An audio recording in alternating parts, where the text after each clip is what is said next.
Good morning, good afternoon, or good night, my fellow Chibits. Today, I'm here to bring all of you the weekly anime review of Fairy Tail 2014, or Fairy Tail episode 252.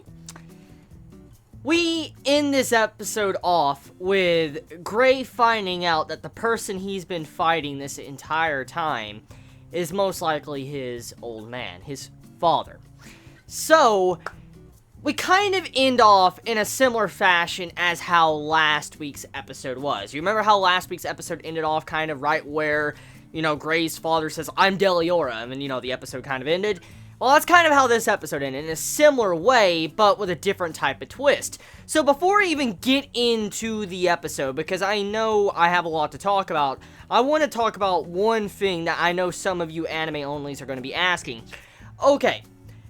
I need to actually ask this question right now. How do you anime-onlys feel about Gray's father not really being Deliora? Because I remember when I read this in the manga, I was a little bit upset. Like, I'm not gonna lie. I'm not even going to deny that. I mean, it was cool seeing this part, but I was a little bit disappointed because with the potential build-up of Deliora being back, I'm like, oh my god, this is fucking awesome. It's like a grudge match, Gray versus Deliora.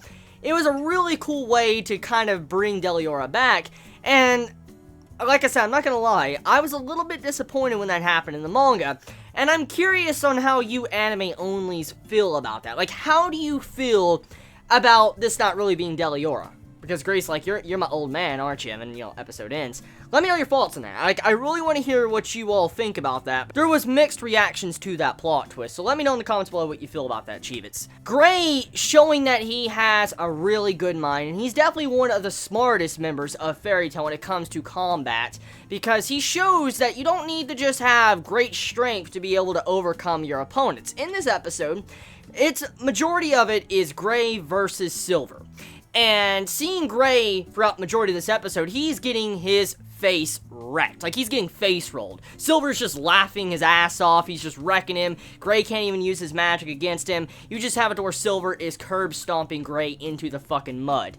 Or actually ice. That'd be the proper term since there was no mud. It was just all ice. Well, anyway, Silver just wrecking Gray like it's nothing. And Gray seems like he has the disadvantage where he cannot win. And as the episode goes on, we see where Gray uses his quick thinking and tactical mind to be able to beat Silver. As we know from the last arc we were in, not, this arc, Tartarus arc, but like the pre-Tartarus arc, like the Sun Village arc, yeah, that's what the arc was called. Well, in that arc, we saw to where the entire village was covered in ice. We remember seeing that.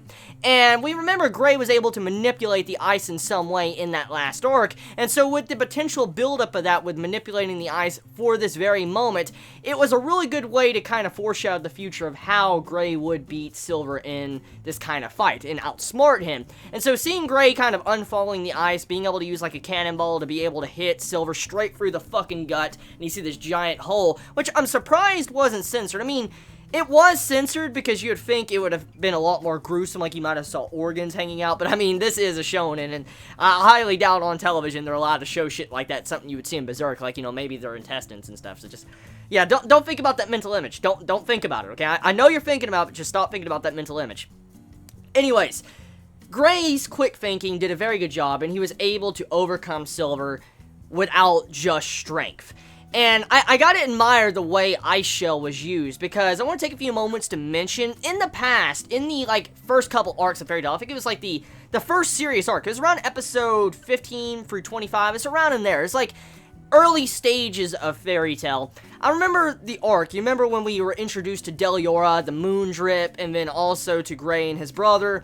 We were introduced to these characters and we got characterization for Gray, and you remember at that time, Ice Shell was one of the main central points of the entire arc, and Gray made a little bit of development in that arc where he wouldn't really ever use Ice Shell at all, and with this episode, it shows you Gray has not forgotten that development, and he was about to use it. He was going to use Ice Shell, but he fought over it, and he's like, no, I'm not using this, and, he used it to his advantage to scare Silver before he could get the upper hand and put a hole straight through his gut. So yeah, Gray, you gotta love that development he got, and how he continues to hold on to that development he got in the early parts of Fairy Tail, along with the way this episode was executed. Even though I knew what was going to happen, I gotta say, the episode was pretty damn good. Like, the music, I haven't mentioned it, but that music, I'm loving the soundtrack they are using in these recent episodes. Like, the soundtrack is definitely adding a good vibe to Fairy Tail right now. Like, all the music is really doing a good job. It's giving that classical Fairy Tail music feel to it, and it's able to allow me to kind of get connected with these scenes. I'm like, oh my god, this is getting so fucking good. And that's kind of how, this episode was. So tell me your thoughts. How do y'all feel about this week's episode of Fairy Tail 2014, or episode 252? Let me know your thoughts in the comments below. You have a wonderful day or night wherever you live. Please be safe. Chibi out.